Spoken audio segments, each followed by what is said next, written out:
Wow, that actually was a pretty funny video. I know, right? I told you you'd find it funny. Yeah. Anyway, moving on. Oh, wait, that's it? You're not gonna leave a nice comment? No. Subscribe to the channel? No. Save the video in a playlist? No. Follow the creator on their social media pages? No. Well, you're at least gonna leave a like on the video, right? No, I hadn't planned on it. Liking and engaging with the algorithm is the #1 way to support content creators these days. I only like special videos. Well, what's special? The creator comes over to your house and gives you a foot massage? I mean, that'd be pretty nice. Foot massage is a pretty big deal. What? A foot massage is not that big of a deal. Look, if content creators think they're not getting enough money, they can just quit making videos and get a real job. So you want people to be making online content for you, but you don't want to support them in any way whatsoever so that they can keep making the content for you.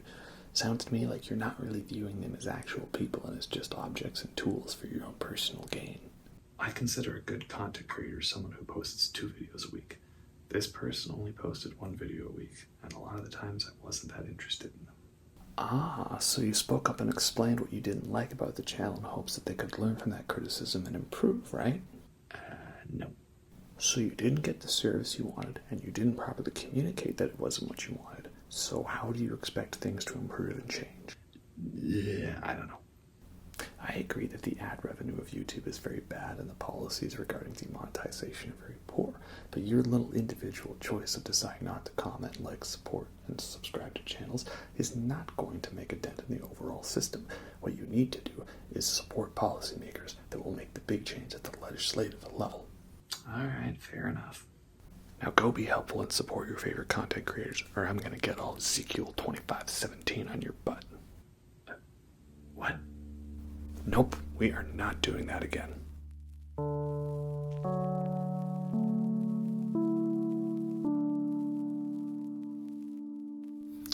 Hello everyone, and welcome to the ASMR review show. For this video, we are going to be talking about one of my favorite film directors, and a very popular one amongst many people, specifically those who like to put up certain posters in their college dorm room, and that is, of course, Quentin Tarantino. He's a bit of a controversial filmmaker because his films usually have very not cool people as protagonists, and they do very bad things, and there's lots of violence and stuff and controversy in his movies. And also he has a habit of very, very heavily referencing obscure films and taking the ideas for himself. But at the end of the day, I still really love these movies, and they're quite awesome indeed. So yeah, we're going to talk about all of his main films. I'm not going over ones that he acted in, was a writer for, or maybe he did part of it. Like, I know there's that movie 4 Rooms, and it's got 4 segments, one from each a different director, and he did part of that. I haven't bothered watching that movie yet. I'm sure it's alright, but I'm not going over that one, or like the ones where he was involved in the screenwriting, like True Romance or From Dusk Till Dawn. Great movies, I know, but that's not what we're looking at here. We're just looking at full-length feature films directed by Quentin Tarantino. And for this video, I'm going to be drinking this lovely Pulp Fiction beer, which is a lavender and boysenberry unique, refreshing sour. It's malts, pilsner, wheat, rolled oats, torrefied wheat, hops are lavender infused Cascade, and yeah, so it's a sour, but it's not too heavy or strong of a one. And that's why I'm making this video, because, you know, it's a Pulp Fiction themed beer, and that's how you get me when it comes to beer, is you label it after a music or movie reference, and I'm automatically going to be 10 times more interested in it, because I'm on a wavelength there. Even if the beer's not that good, I'm still going to be a little more inclined to check it out. It's very tasty little piece. So, the first full-length Quentin Tarantino movie is Reservoir Dogs from 1992. And this movie is pretty interesting, unique one, because it's a heist movie where it doesn't really show the heist, and instead it focuses on the aftermath and then the events leading up to it. So it's very non-linear in that way, because we're constantly seeing flashbacks of each member's role in the heist and leading up to the events. And there's a bit of a mystery, someone on the group is a rat, someone snitched on the squad. So it's a very well done movie. It's got great dialogue and a bunch of snappy, fast talking characters and very great iconic slow motion movie music moments. So it was very clear to see that this was a film that was putting Tarantino on the map, because we got so many other great directors with their first films in the 90s, like Kevin Smith with Clerks, and Paul Thomas Anderson with Hard Eight, and Darren Aronofsky with Pi. So, great decade for a lot of first-timers out there. I mean, one thing that does make the movie a little hard to watch is there's a lot of, shall we say, dated language. It is very much a 90s movie based on the frequency of certain words that the characters use. But then again, these are a bunch of murderers and thieves, so it's not like the movie's trying to make them seem like good people. Like we're not trying to empathize with them, right?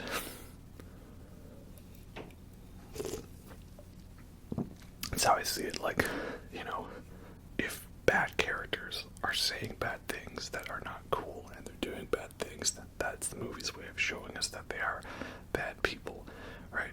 What more easy way to make us not like a character than them showing that they're homophobic or they're racist? That's very obviously like, well, hey, I should not be agreeing with this person. That's not cool. But that's just how I view it. I know some people might have different attitudes towards that these days. Like, you're just simply never allowed to show or say things in film, even if it's to make a point, and I'm not sure I agree with that sentiment.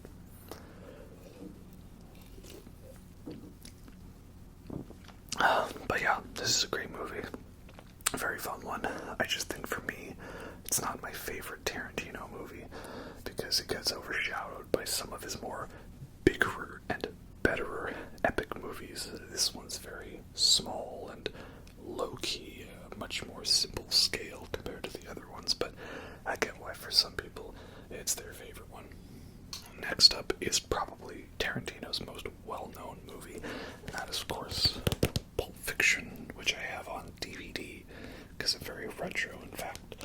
Fun fact, I watched this first on VHS. Back in the day, if you don't know what those are like tapes, right? Like, not a DVD, not a disc, a big cassette, like a large cassette. That's a VHS, right?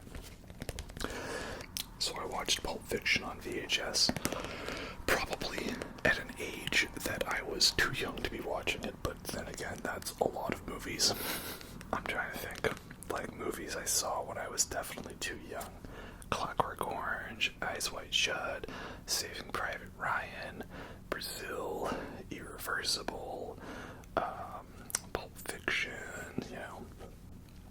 Not that I was, like, allowed to watch those movies. A lot of those I secretly watched when no one was around, yeah, so I watched it on VHS, and it was fun because this is a very odd movie, It's like, it has a plot, but it doesn't. Like, there's stuff that happens in it, but there's a lot of these, like, random sequences and characters that are somehow interconnected, and it's just following them around and seeing what happens to these characters go about their lives. So it was fun to watch it on VHS because, like, back in that day, you didn't really have the internet to just go and be like, well, let's look up every single detail about this movie and form all these preconceptions before I watch it. You didn't have trailers all over the place. You didn't have articles and reviews and essays.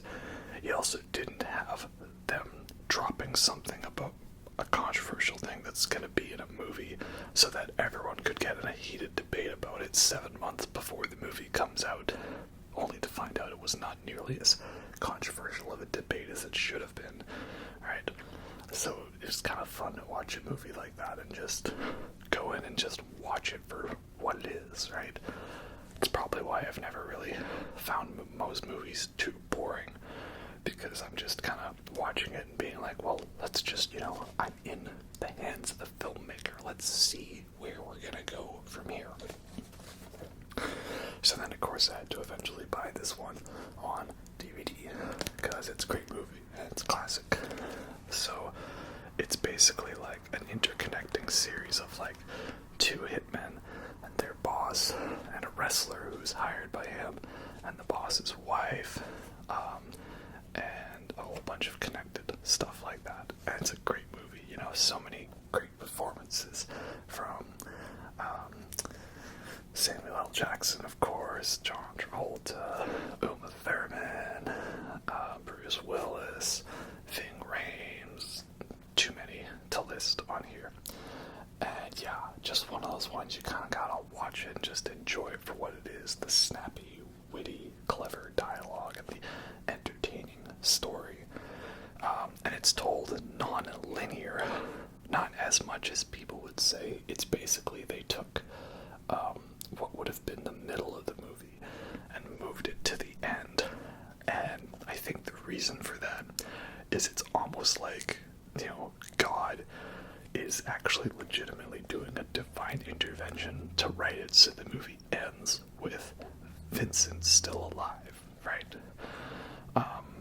Or maybe they were just trying to do something artsy and pretentious, right? But hey, that's okay, right? Artsy and pretentious and different is a good thing, because we want to try things that are new and not just cookie cutter and repeat of everything we've seen already. So yeah, Pulp Fiction's great. Classic film with so many awesome moments too many to list, Ezekiel 25:17, Jackrabbit Slims, Zed's dead, baby, bring out the gimp, it's just too many moments to talk about, but everyone's seen this film already. You don't need me to tell you how good this one is. You know how good it is, because you probably all have posters of this DVD art on your walls, if you know what I mean. So Quentin Tarantino's next movie is Jackie Brown, which was around 97, I think. And it's an interesting movie because it's a very anti-Tarantino film, to at least the style he was doing at the time. He got really popular because it was these cool, hip characters appealing to this young generation of people. And then Jackie Brown comes out, and it's not overly flashy or overly quippy. It's about a bunch of old people feeling old, and they're sad that they're old. And it's a much slower movie, and not too much happens in it. There's still some great, tense, memorable moments. But ultimately, yeah, it's not as crazy in your face of a movie as Pulp Fiction or Reservoir Dogs. And so that's probably why I've only seen this movie once, and I haven't ever gone back to rewatch it. I don't think it's bad, and I know this movie has its fans, and I'm not gonna just be like, well, Jackie Brown sucks, because it's not like Pulp Fiction. No, it still is a pretty good movie. It's just is it one that I'm on my way eager to rewatch compared to all the other Tarantino movies? Well, no. This one follows, if I recall correctly, there's Pam Grier, and she's a flight attendant, and she's trying to scam some people over to get some diamonds or something. She wants to help the cops bust a guy, but also still get rich herself. And Samuel L. Jackson and Robert De Niro are in it. They're also pretty good.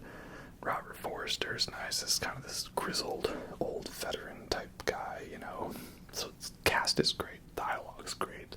I still love Samuel L. Jackson's line, AK-47, when you absolutely, positively have to kill everything in the room. That's a great line.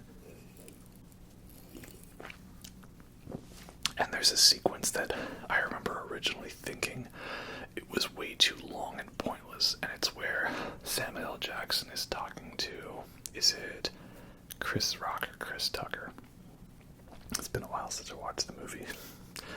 I always remember Chris Rock is, I think George Lucas is gonna sue somebody, and Chris Tucker is, come on, Dallas.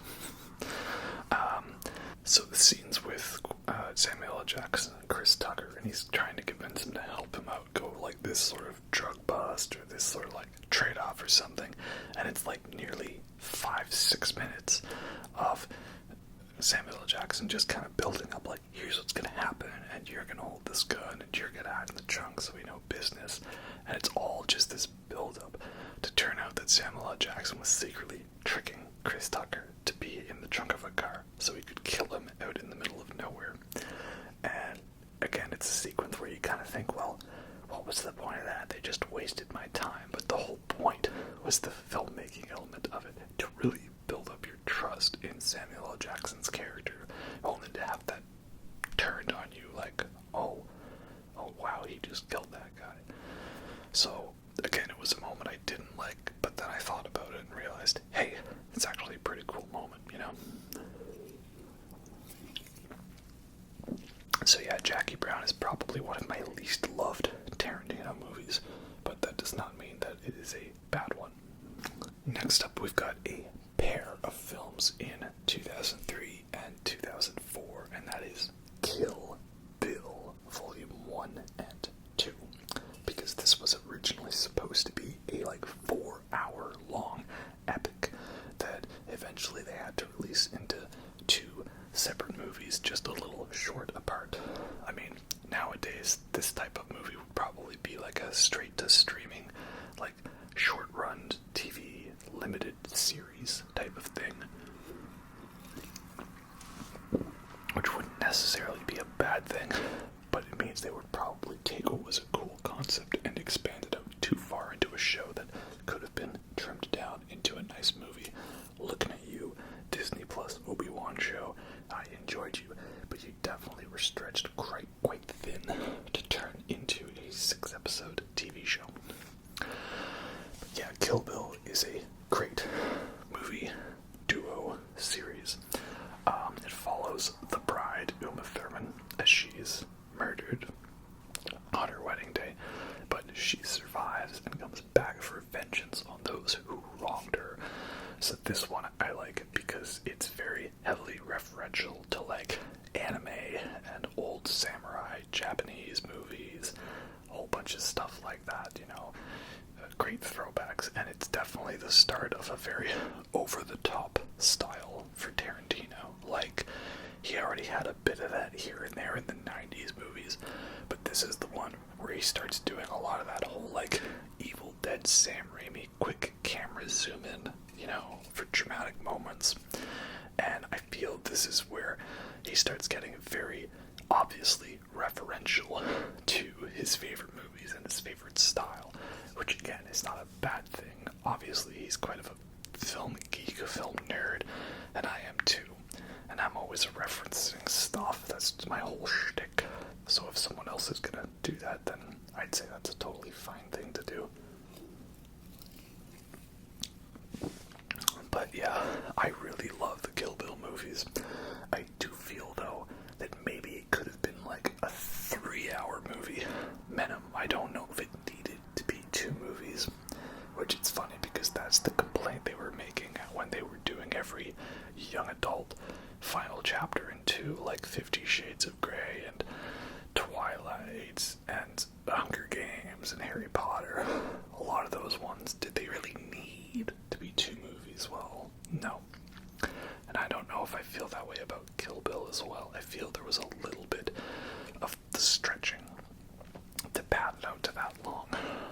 But at least for me, the filler is not overly obnoxious. I'll still watch both of these movies together, right? It's not oh, okay, time to fast forward for an hour. And there are so many great moments in these movies and great soundtracks too. I haven't mentioned it yet, but Tarantino mostly will take songs that were already used in other films as soundtracks and then put them in his own ones. So he's really good at finding obscure songs that fit the movie's tone very well. It's very impressive. A lot of great soundtracks in his films, of course. there is a lot of action in the Kill Bill movies, it's not really what you're there for. Like, it's not like the action scenes are overly long or overly elaborate. The finale to Volume 1 with the bride taking on the Crazy 88, that's probably the biggest action moment. But a lot of the other bits are very kind of short and brief, because it's not just about the action, it's about the character moments and developments that lead up to those action moments, which is why my favorite lightsaber duels in the Star Wars movies are the ones in the original trilogy, because those duels are not overly flashy, but it's a lot of times about the dialogue that is said. That's why I love the Vader Obi-Wan duel in A New Hope, because it's got so many great dialogue lines. And that's why I think the Darth Maul fight in Phantom Menace, as cool as it is, it's kind of overrated, because Duel of Fates is why you love that fight. But apart from that, the only line in like the entire fight is no, as opposed to such classics like you can't beat me, Darth. If you strike me down, I'll become more powerful than you can possibly imagine. Stuff like that. But we're talking too much about Star Wars in a Tarantino video, right? So yeah, I love the Kill Bill movies. They're both great. There's always been talks of a third one, because the whole thing was that Ellie Driver didn't actually die. So we'll see what happens with that. Probably as soon as I post this video, it'll get announced, and I'll have to redo the whole thing over, knowing my luck.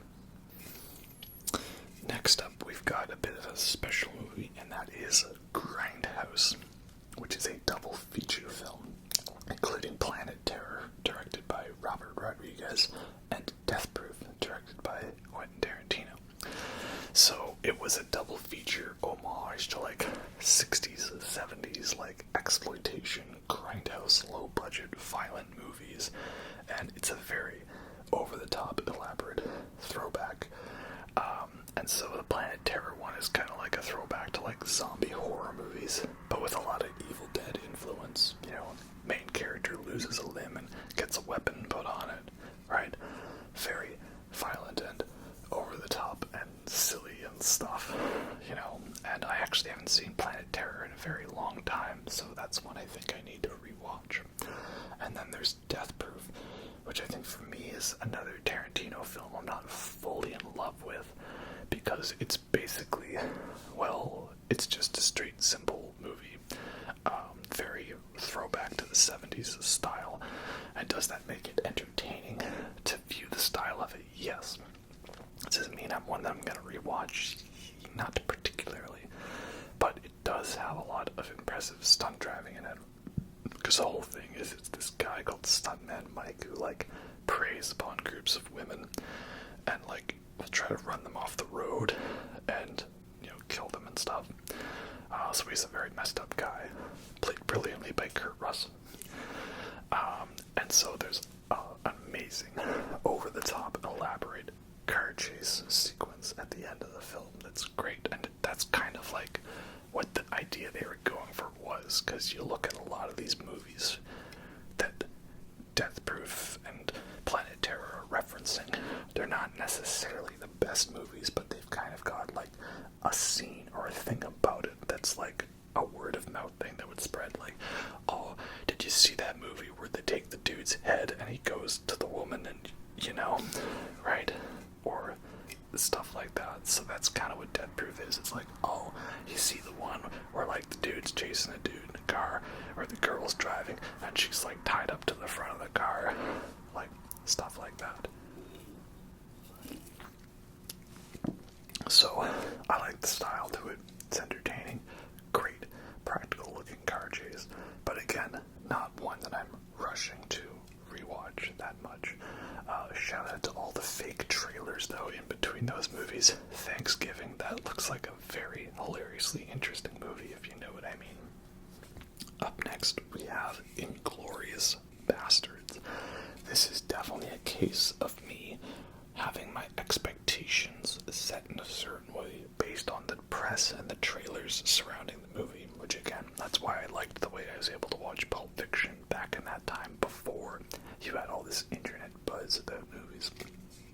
because I actually didn't really like Inglourious Basterds the first time I watched it, because I thought it was going to be like an action movie, you know, and we get to partake in the good old Canadian-American tradition of killing Nazis, because of course in World War II, that was a time where when someone was a Nazi and they wanted to advocate for the genocide of a certain group of people, we killed them. But nowadays, apparently, you're supposed to respect their rights to freedom of speech, right? You know, we just have to let bygones be bygones. Those people just want to exterminate an entire race or group from existence, and we just have to say, well, I guess we'll just have to disagree, right? Anyway, back to talking about this movie. So, yeah, Inglourious Basterds is not an action movie. It's got some moments in it, but it's actually a horror movie, because this is one of the most terrifying movies I've ever seen, and y'all know what I'm talking about. The great Christoph Waltz playing Colonel Hans Landa. Yeah, easily one of the best performances ever in a movie. He is so good at the role. It's like amazingly terrifying, right? That dude deserved that Oscar. Just that barn scene alone, or the farm scene, right? Where he slowly mentally breaks down the guy and gets him to admit that he's, sheltering fugitives. And, oh my god, what a great scene. Or the bit where he shows up at the cafe and orders her a glass of milk and stuff like that. Like, it's such a great performance in a great movie, but everyone's great. Brad Pitt, what's his name? Daniel Bruhl. He's great as the charming and likable, but also sort of evil. What's his name? Private Solar, right? Private Solar, something like that.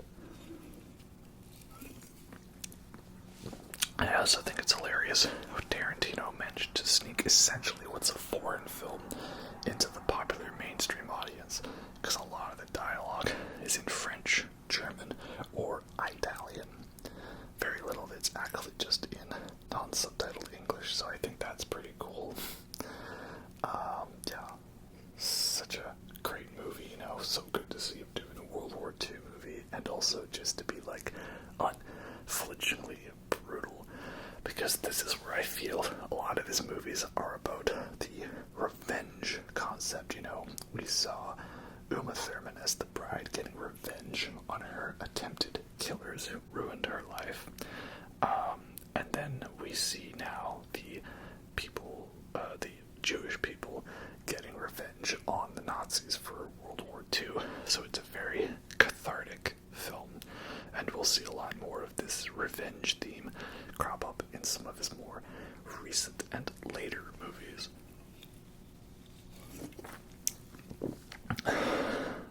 And it's also another time where we see Tarantino doing some messing around with history, some alternate timelines, because unfortunately, no, they didn't end the war by blowing up that theater. Would have been pretty spectacular if that's how it went down, but it actually didn't, unfortunately. So yeah, Inglourious Basterds, great movie, definitely one of my favorite Tarantino movies, definitely up there.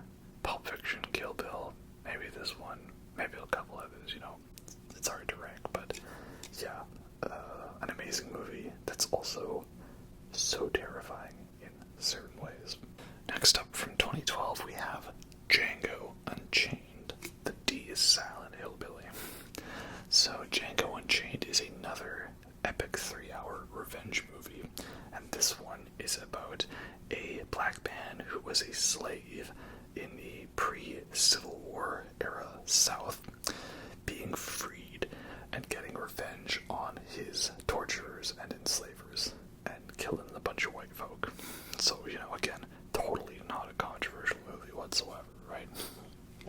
Yeah, it's another cathartic movie, very entertaining, continuing that style of Tarantino's over-the-top self-referentialness, and also again with Christoph Waltz playing a great role as a Dr. King Schultz, who is not actually a dentist, he's a bounty hunter, It's like a reward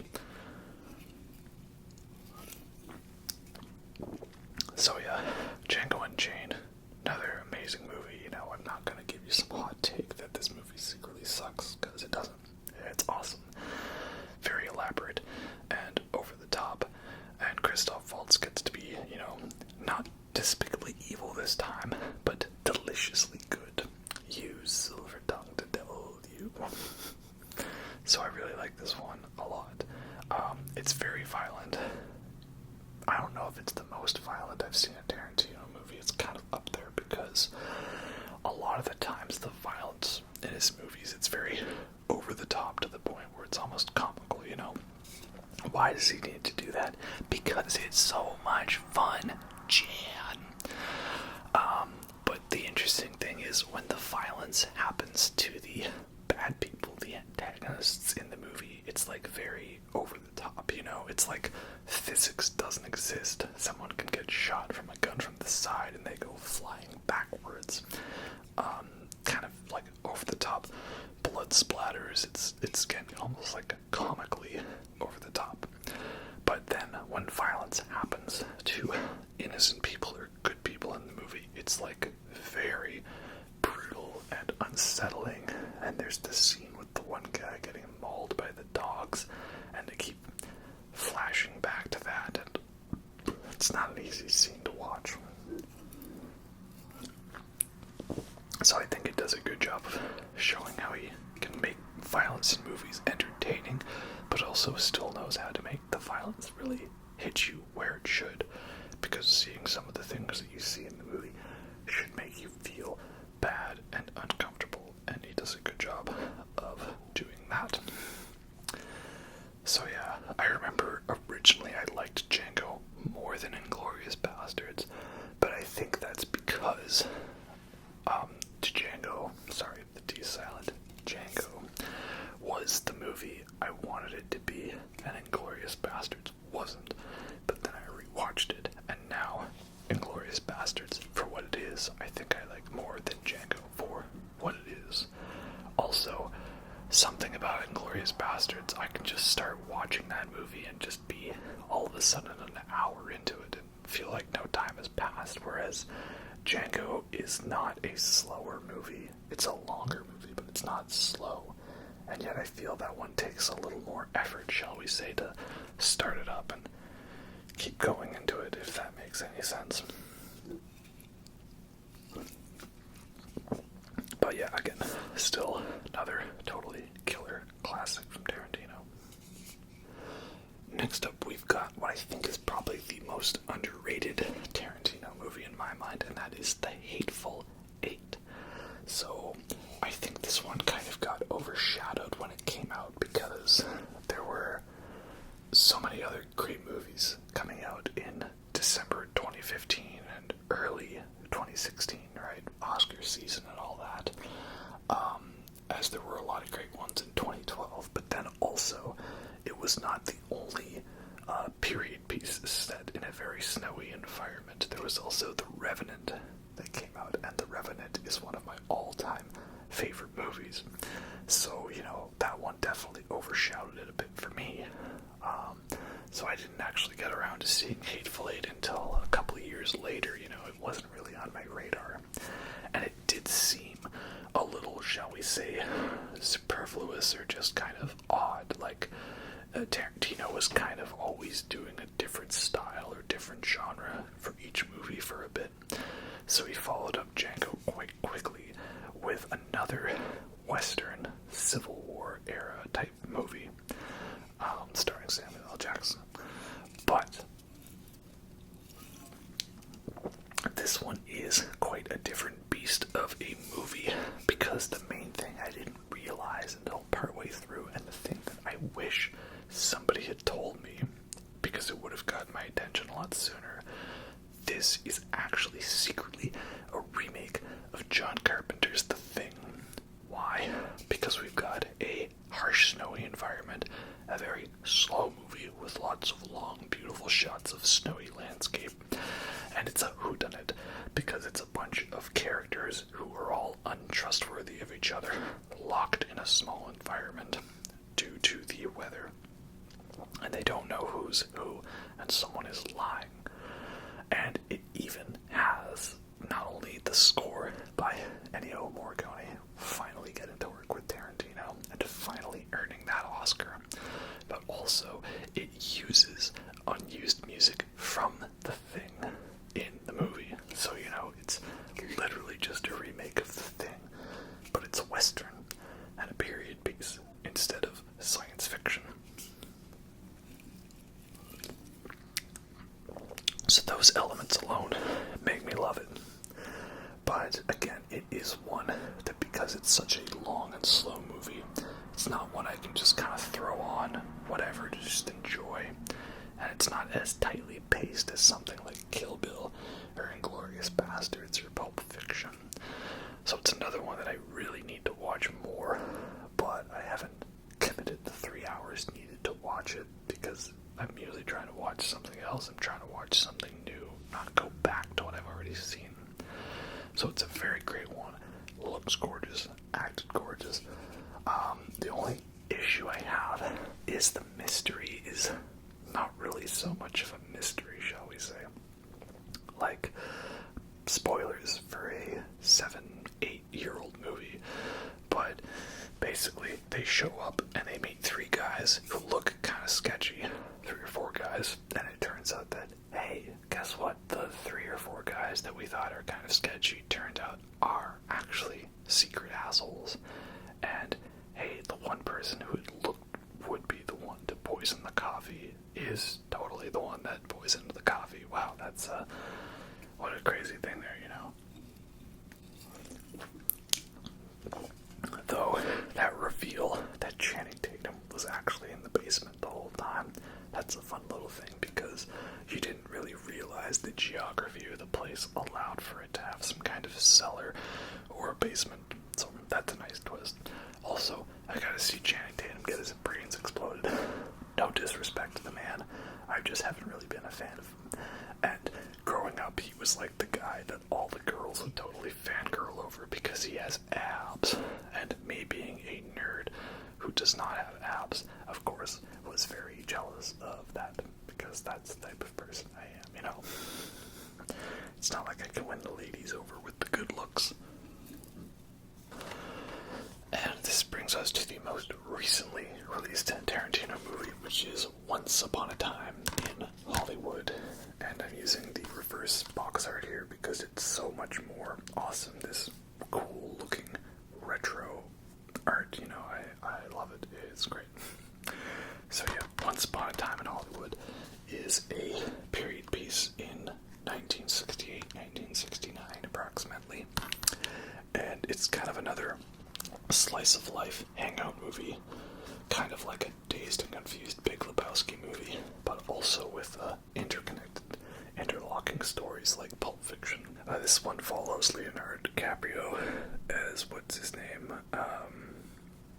It's Cliff Booth and Rick Dalton, right? Who plays J.K. Hill on Bounty Law. He's feeling like he's a washed-up actor, so he's trying to recapture the limelight. Brad Pitt is Cliff Booth as his stunt double, and Margot Robbie plays Sharon Tate. So that's the interesting thing about this movie, is it's kind of a real-life movie, but also by the end of it you realize that, much like Inglourious Bastards, Tarantino is playing a little light with real history. Because it's interesting, because the whole dialogue surrounding the movie before it came out, because again, that's what happens these days. People don't talk about a movie when it comes out. They talk about a movie based on one thing they heard from one article, from one TikTok, from one Twitter, from one Facebook post, and they write an entire essay thesis statement on that, right? And the whole dialogue was surrounding the fact that Tarantino was making a movie about the Manson family murders, right? Where this one guy got in his head that the Beatles wanted him to incite a race war based off of a song they wrote about a roller coaster ride, Helter Skelter. And yeah, a lot of really bad things happened, shall we say, to put it lightly and not too graphically in the description. So that was the big controversy, was that they thought Tarantino was going to make a mockery of the situation, right? Or that he was going to be showing it in brutal detail and sensationalizing it, right? Because I feel that Sharon Tate, much like Marilyn Monroe, ironic connections there, as people who everyone's kind of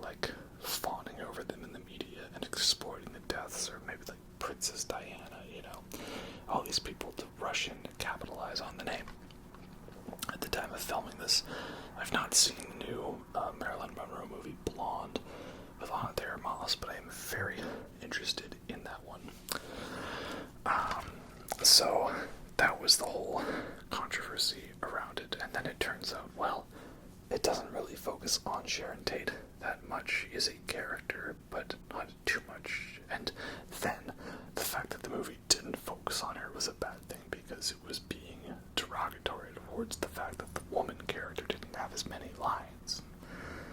Alright, okay then, well then there's no pleasing the internet now, is there, right? There'll always be a certain group of people freaking out over something 6 months before the movie actually comes out. Yeah, because what it turns out is that as much as the conversation about the movie beforehand being about the Manson family murders, it doesn't really actually directly state that. You just kind of need to know the history of like who it is, and it's not like the movie spells out like, hey, that guy is Charles Manson, right? You just kind of have to know. Funny enough, I went to see this movie with a person who didn't know anything about the whole Sharon Tate story. And so then when I explained like, oh hey, it looks like Tarantino made another movie that messed with history, they were like, what do you mean? Like, because Sharon Tate didn't die at the end. Like, what do you mean she's supposed to die? I'm like, based off of the real life story. Hello, am I the only one that knows this, right? But again, to be fair, the movie doesn't really like outright state that, so I guess that's alright. It's kind of cool. Though it does start getting all very like true crime detective with the narration by Kurt Russell, being like, alright, at 8:05 this thing happened, then at 8:30 this person went into the bathroom, according to all accounts.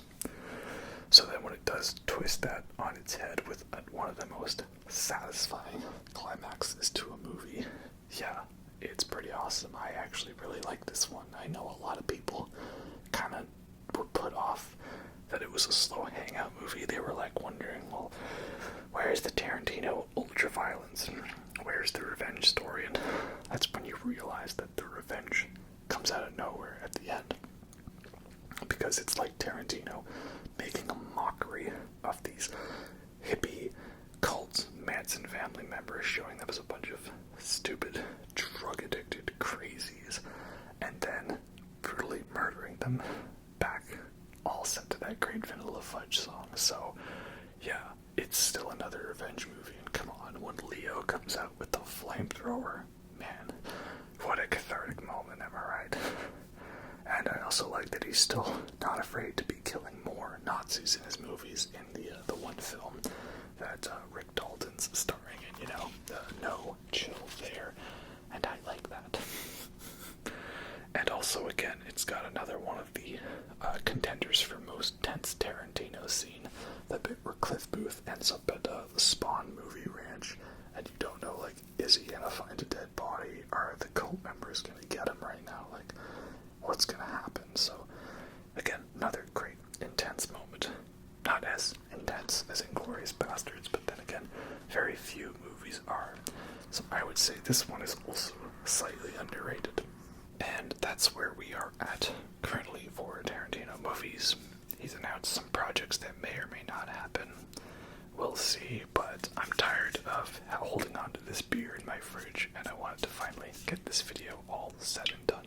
So we'll see what happens. I didn't really bother going into a lot of the controversies or stuff surrounding that because so many other people have.